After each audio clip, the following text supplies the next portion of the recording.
automating as much as possible as you can in your database so that you can scale your business and have a realistic daily workflow. You're doing too many things. You're negotiating contracts, you're going on appointments, you don't have time to do these tasks. That could just be free. You could just automate it and do it for free.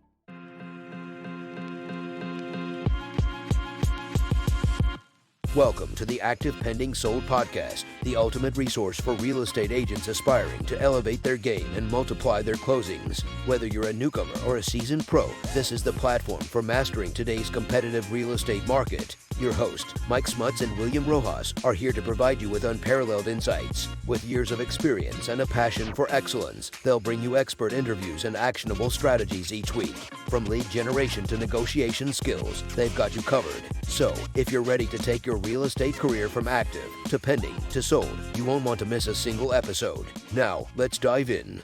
All right, guys, welcome to the Active Pending Soul podcast. Today, I'm here with my co-host, Mike Smuts, and we are with a very special guest named Elena Kee. She has a company called Key Technology Solutions, and she focuses on helping you with automation, specifically in your follow-up boss system.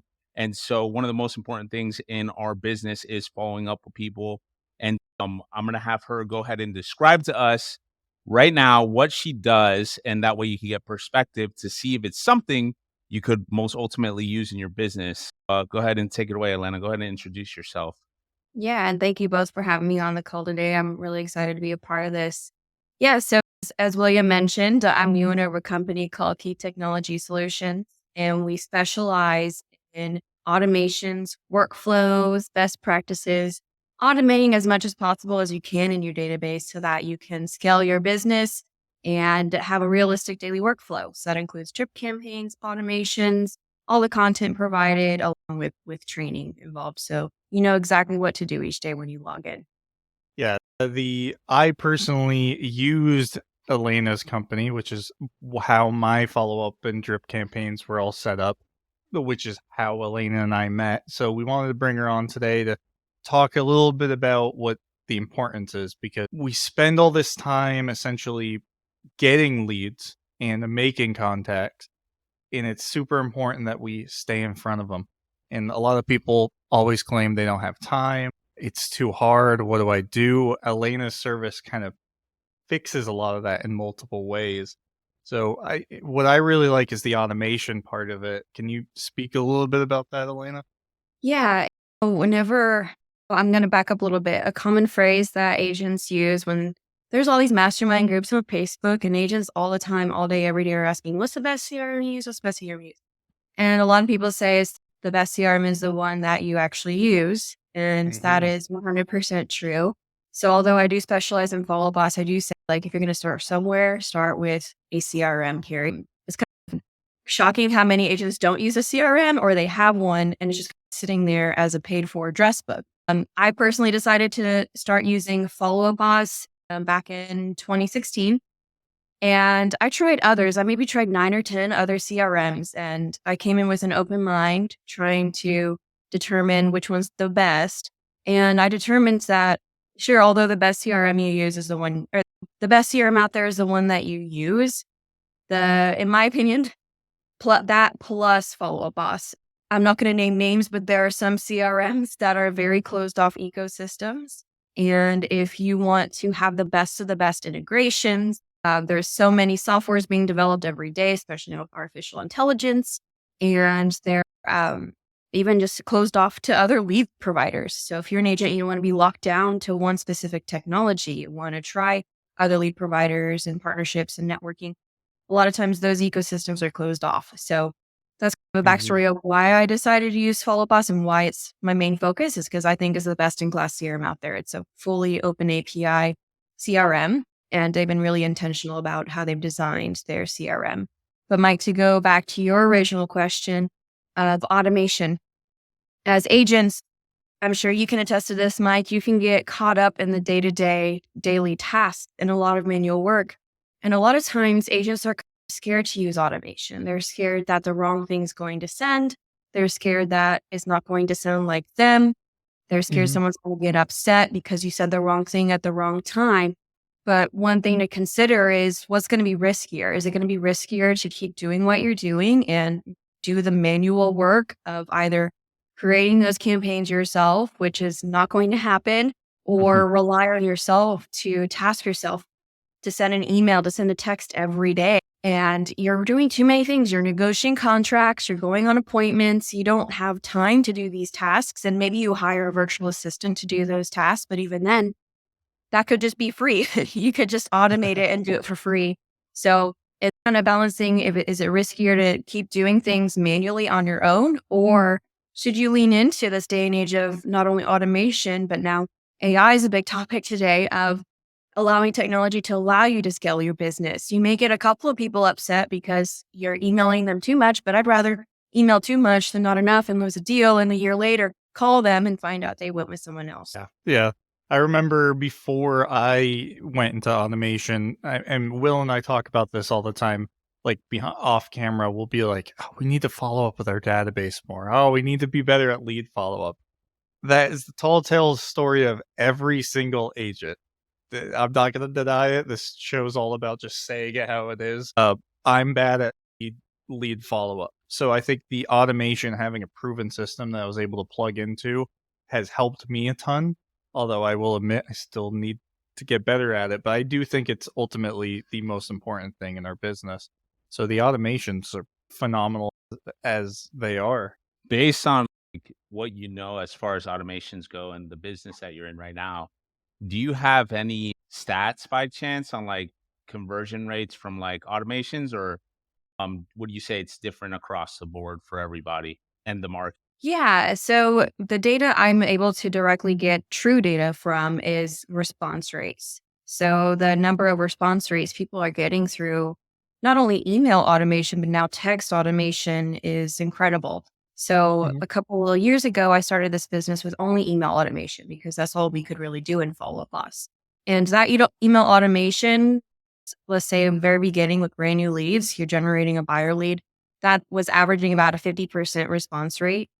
And then going into on the seller side, that was averaging about a 70% response rate. But then Wow. last year, we launched text campaigns so that it's coupled with both email and text, and it jumped 20%.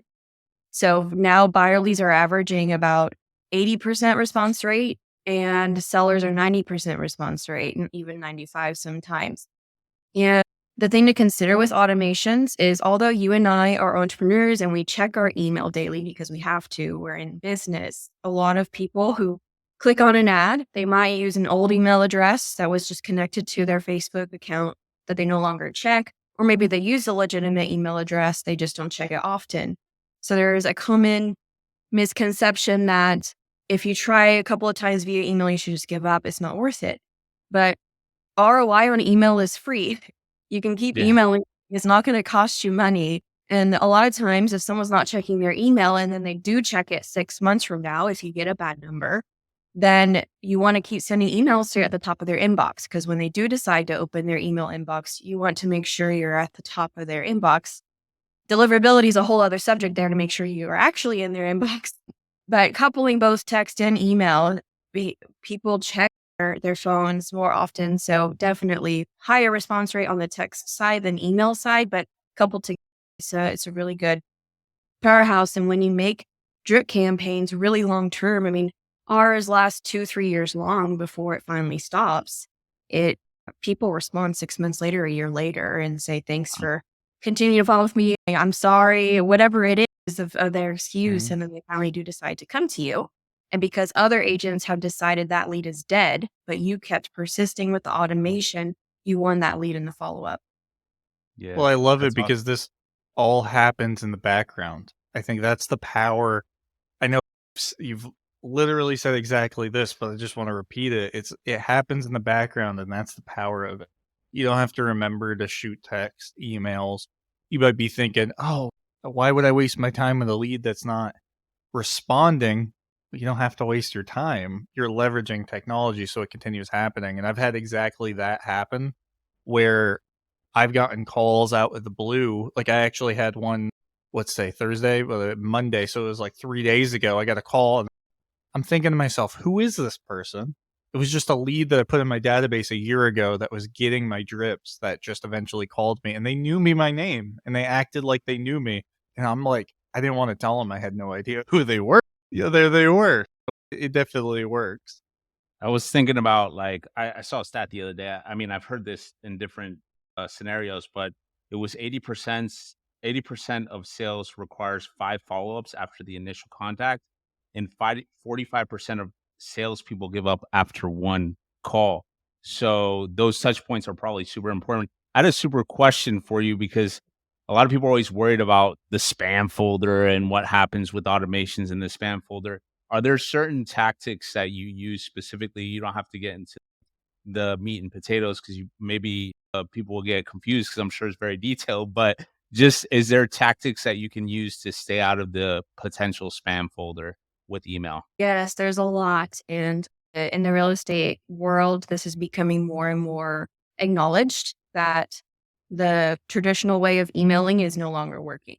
So, the traditional way, let's talk about newsletters, for example. Newsletters have lots of colors and pictures and links and graphics and maybe some HTML formatting. And while it looks nice to you, you've got your branding, your images, or your logos, maybe it's a really long newsletter. These pretty newsletters have a higher likelihood and higher risk of going into promotions and then never getting seen. And it's Hmm. because, especially Gmail, I'm sure you have a promotions folder. I've disabled mine. Most people don't. A Gmail automatically filters and detects, oh, this is a business ad. I'm going to move this to promotions. So that's one thing is maybe your emails aren't going to spam, but they're at least going to promotions. So you can consider that equivalent to spam. Another thing, Spam light. It's spam light. it's spam. Yeah. That's what it is. Yeah. It's getting automatically detected as a business ad. And another thing to consider is how many links you're using. So email providers automatically filter you at least to promotions, if not spam, according to how many links you have. So last I saw, you want to use a maximum of 3 links, and that includes the links in your email signature. So if you have a link to your website plus social links, if you have all of your social links on there, if you have 5, that's Wow. 6 links in the signature, not including the links you put in your email. Mm. And then something as simple as like spam trigger words. The list is unfortunately constantly growing, but like hot spam words are like cash, offer, no obligation, hassle free, I heard kind of, click is yeah, click. clickbait. No Yeah. Okay. obligations one. I didn't even know that. I use that all Yeah. the time. Yeah. So it's been really tricky to navigate the cash offer one because I know some agents generate cash offer leads. That was a recent one that we struggled with because agents do generate cash offer leads, whether they do it themselves or they pay a company like ZBuyer or they pay a company like Fellow or some other sort of cash offer lead source. You want to say, I received your information about your desire to do a cash offer. Now you can't say that. And so you have to get creative of saying a different way, a cash offer without saying those words. I have a resource. I'm not sure if there's a way for me to share this after this call. It's a very long list and it's quite tedious, but it's an entire list of spam trigger words. And I'll also share a tool that you can use. You can plug in your email and it'll score your email of like 0% to 100% deliverability rate. And it will highlight what words to remove because they're spam trigger words. Yeah, I Wow, that's could put crazy. that in the show notes. If you share the link to that, I could put it in the show notes by your contact information and website link. Okay, very good. So if you want Yeah. that, head to the show notes. Make sure you leave a rating while you're down there. Yeah. One other thing to consider with deliverability is not even just with the content you're sending, but the email you're sending it from. I would say gone are the days that you want to use a free email account. And a lot of agents have AOL.com, gmail.com, yahoo.com, whatever it is. And specifically, AOL and Yahoo block you from even sending emails through a CRM now. And so I was just coming across this issue with a client a couple months ago. He thought there was something wrong with the email, that people were blocking him because in follow-up process said blocked. But we realized no, it's Yahoo. Yahoo doesn't let you send marketing emails through a CRM or through a newsletter service. So that's one thing is if you have Yahoo, if you have AOL, drop them. Don't use Yahoo, you Yahoo. But if you even use Gmail, which I personally use Gmail, you don't want to use a free Gmail account because free Gmail accounts don't know that you're a legitimate business. And there's a lot of scammers out there that are creating new Gmail accounts daily to spam people via email. And so Gmail kind of rates you on a scale of risky versus not risky since they don't know your legitimate business when you're using Gmail. So it does hold a higher risk, even if you are following best practices for what you're saying in your email. So it's usually best practice to have some sort of paid email account, whether it's through Google or Office 365. That way, Google knows you're a legitimate business, you're a paying customer. But even then, that doesn't make you bulletproof. You want to follow best practices with your emailing. Got it. That makes sense. It's crazy how far we've come. Rewind 5 years ago, you didn't have to worry about any of this at all now. As That- much. And it seems like I know and I look into it all the time, but it's crazy how much Elena knows about it. I guess that's because that's what your company does. You have to stay ahead of all this. So Yeah. I recently became acquainted with, because I had to by force, with what's causing my emails to start to go to spam. I experienced that 2 years ago, and I actually hired an email deliverability expert. And he's kind of the one who's taught me all of these things. And I had to learn scratch what to do and what not to do. And I discovered, like, even though I followed the best practices, I created a paid email account. I use my own domain name. That's another thing. It's best practice not to use your brokerage email address. Some brokerages, the server reputation is ruined. So it's best if you use your own domain name. So I don't use, if I were an agent, I'm not going to name names, but I'm not going to use a brokerage email account. I use keytechnology.com. But another thing to consider, which goes way over my head at this point, I leave it to him, is the setup of your email servers. So I don't know what these acronyms mean, but there's something called DKIM, DMARC, and I get a weekly report of how those servers are looking. And if I ever drop below 99%, I send it over to him. And sometimes he's having to make updates monthly because of all of these updates different email servers are making, not just personal email server, but the email servers you're trying to email the client's email servers. That's crazy. So they're cracking down on emails, what you're saying, basically. Emails and texts. Yes, that's a whole I was other. about to say that next. the The whatever new thing on 10 text. DLC, whatever. Yeah. Yeah. Forget the whole acronym. I just know Is it that a ends new in- thing with text message right now? Like, as far as that affecting automations as well as the 10, what is it called, Mike? Like some something long, NDLC. Yeah. nobody knows what it stands for, but yeah, that thing. Is that affecting a lot or? And if you're not approved, yes, because then you can't Got it. text. But a lot of people use Twilio for their texting, but even if you don't, you still have to do this registration now. And Twilio is called a Twilio registration, where you get your business approved to be able to text as a business. And this is something that was updated not only in Follow Boss, but any other CRM. I Everywhere. logged in Yep. by level, and it was that way for them. So it's not just a Follow Boss thing, it's in any CRM thing or any texting thing. And so some things you have to now be compliant on is you now have to have opt-in verbiage on your website that says, by filling out this form, you agree to be contacted by ABC Realty via call, text, email. If you'd rather not be contacted, just reply stop. So it has clear opt-in and opt-out messaging. And if you don't have that and you submit a profile to get approved to be able to text, they're going to look at your website. They have some very not so nice people looking and making sure you actually have that. I got an email this morning from one of our clients who did have the opt-in message, but it wasn't worded exactly how they wanted it. So it got declined. And even then, if you get it approved, if you're not having clear opt-out verbiage in the first text you send now, where you say, if you'd rather not be texted, just reply stop. They're looking for the word stop, then your text is going to get blocked as well. And then, so you have to be compliant on both sides. Mm-hmm. There's no loopholes anymore at this point. You have to get clear consent and then give clear instructions of how to opt out. So text is now becoming just as restrictive as email now. Yeah. So there's probably lots of people hearing this, and I'm hearing it, and I'm going like, oh my God, is it even worth it anymore? Let's speak about the benefits of automation and dealing with all this. Most of it, I go, Elena, deal with this, make this all compliant, put this. in place. But let's speak about the benefits of if you're willing to either pay someone to deal with this for you or deal with it yourself. What do we get out of it? Why is it still worth it even after all of these headaches they've implemented? Yeah, the headaches, I would say, is like a 3-week headache. And that 3-week headache is just because you're in a waiting period of getting approved. So if you're willing to wait 3 weeks and get through that 3 weeks, and then for years to come, you're now compliant and you get these responses, like I mentioned, both email and text. If you're following best practices, then you're going to see 80%, 90% response rates in some cases if they are legitimate leads.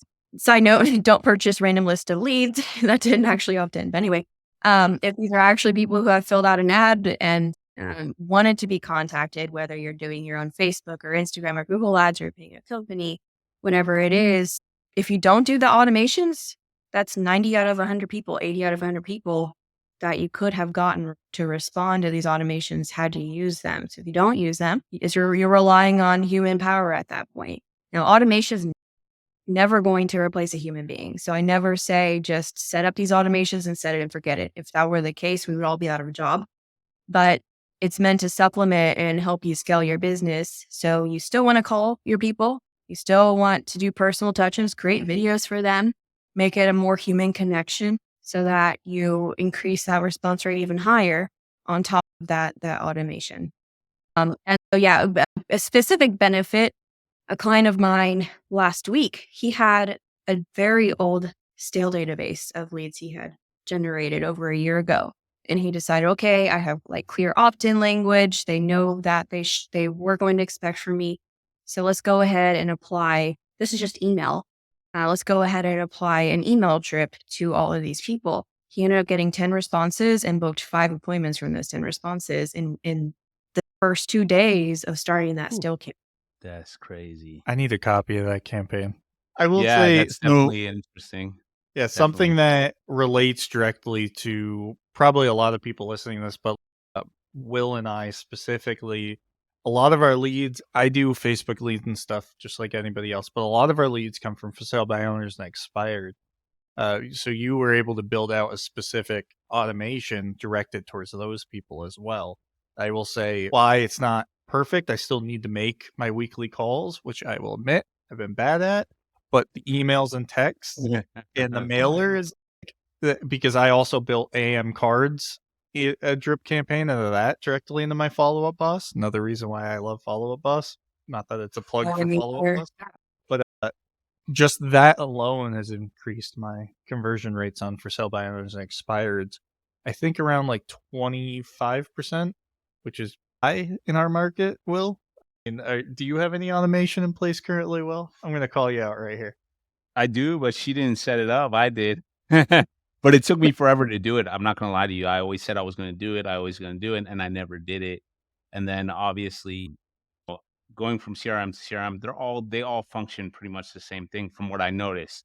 Obviously, there's some that are better than others. Follow Boss has been a good option that I've tried in the past. And now you guys are making me consider getting it again after all this talk. I may look into it and probably call you, to be honest, because I set it up myself, but it doesn't mean that it's getting to people in their inbox. And I think that's one thing that really, if people aren't seeing it, then what am I doing? Not only that, the power of text message, I think, is next level for the future.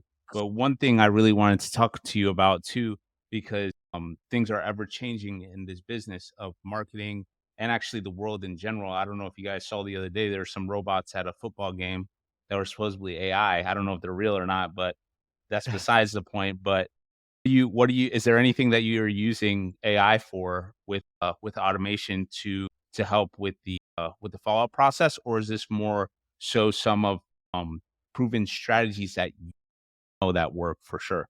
Yeah, as far as follow boss is concerned, I don't use much AI. So Mhm. whenever one responds to the email, it's going to stop the campaign. There are other tools that integrate with Follow Boss that do provide artificial intelligence. And I think we're not quite there yet with AI. There's a lot of advancements being made every hour. But at this point, with human interaction, I don't know if you like just scroll social media, but I can tell within a second if the Facebook description was written by AI.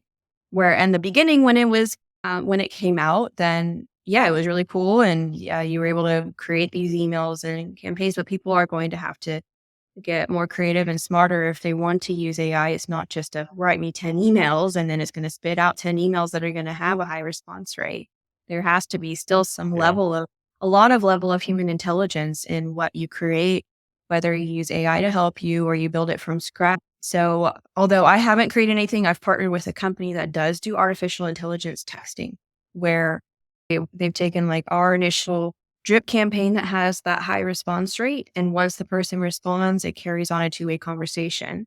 But even then, I don't recommend relying on AI to convert your leads because guys are perfect, can say a wrong thing, or Yeah. someone might respond saying a family member passed away and they say congratulations.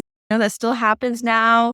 Just AI is more of a buzzword nowadays. I It think is. it was really cool when it came out. Now it's a buzzword. Everything's AI now. Yeah, yeah. AI is great and it's changing our lives in the future, but at the same time, it's not at the advanced level to where you can plug an AI in and not think about it ever again. It still Yeah. needs human interaction.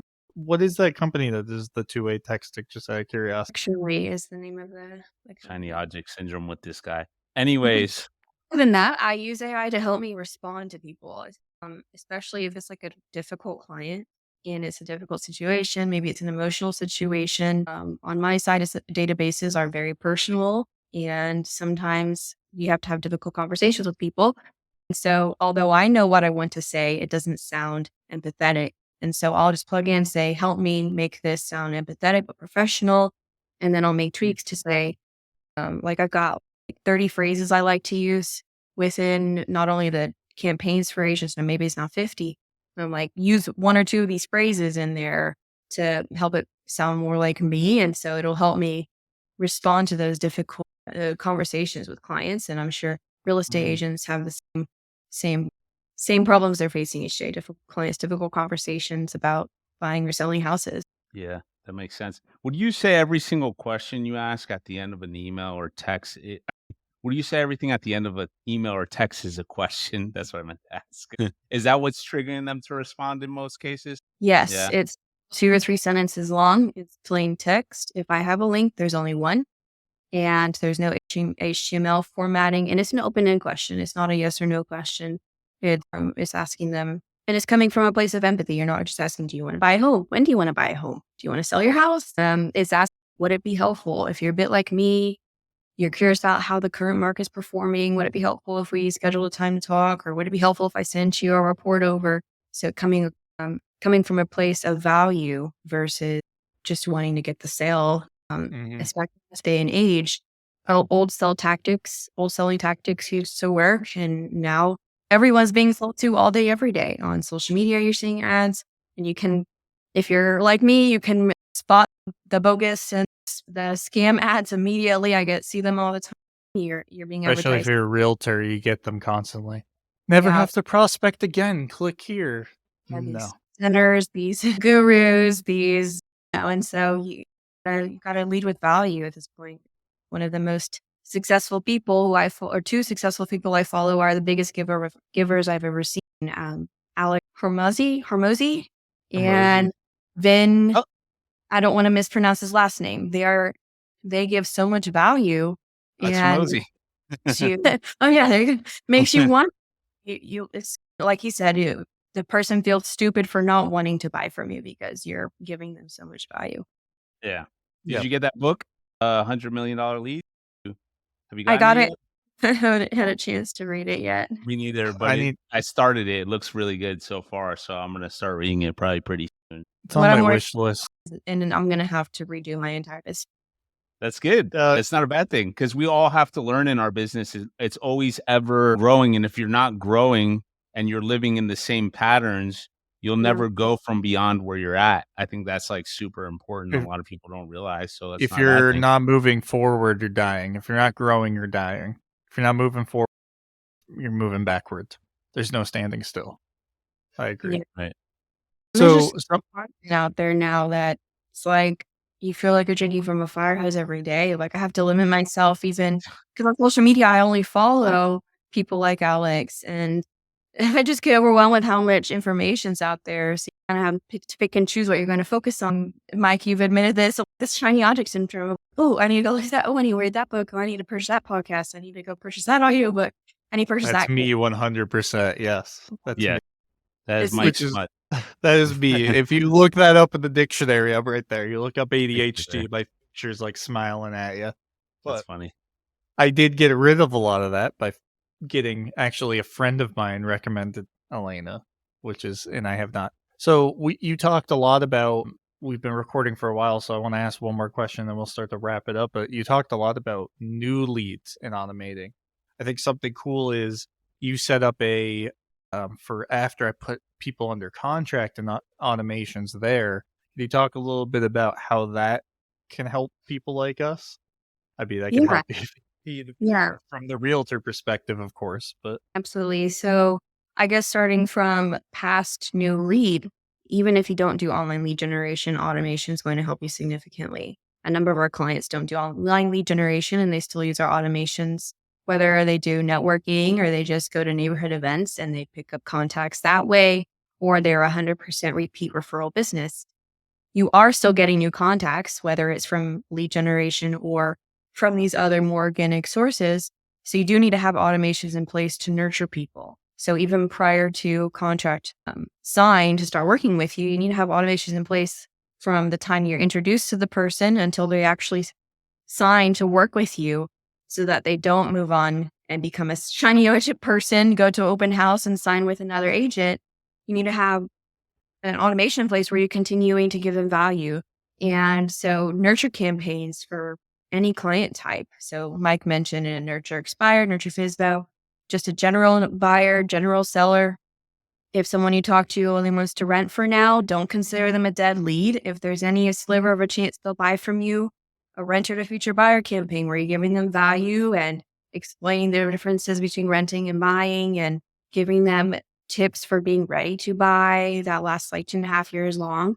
But then what Mike was specifically asking about is once someone is a client with you, you can't automate everything. So you still need a transaction coordinator. You still need to coordinate a lot of the transaction, but following the theme of providing value is these automated drips on top of what you're already doing, to where the person feels like, wow, this agent really cares about me. They're not only taking time to show me property or give me updates on my listing. They not only have a transaction coordinator working really hard to make this deal work, but they're also sending me emails of what to expect. Maybe you have a portion of your buyers who get loans.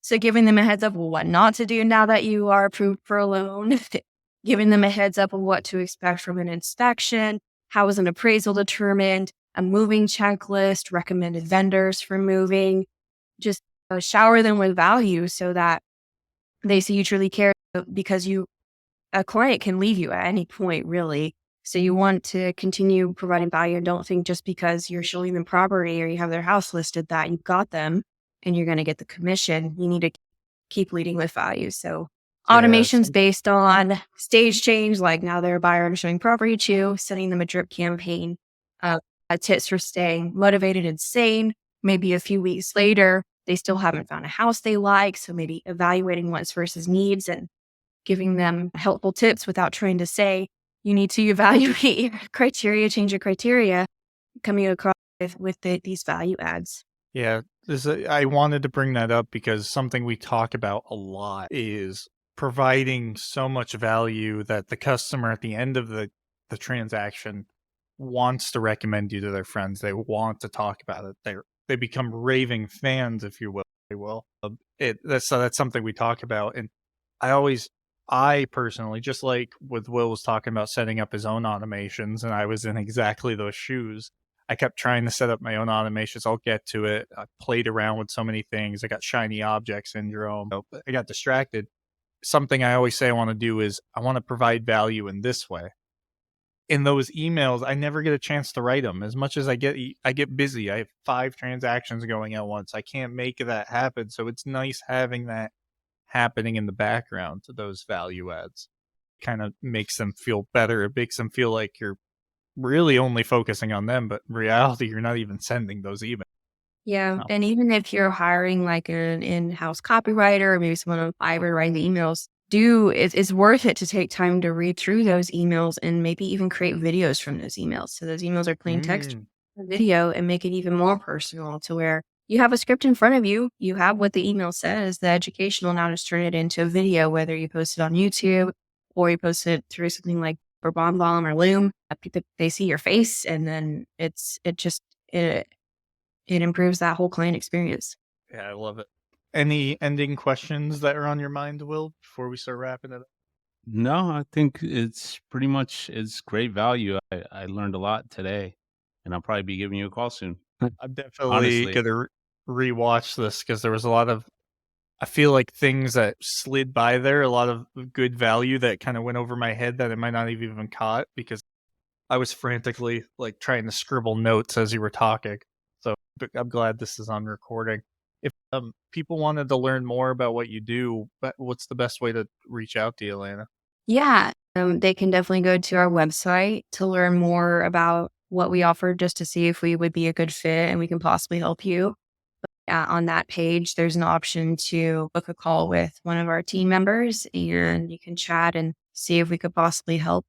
And I'm sure somewhere with this video recording, there'll be a link to contact information. You can email me, and I'll definitely pass you along to the right person. And then on the theme of leading with value, if you go to the website, there's step-by-step guides if you prefer to DIY it.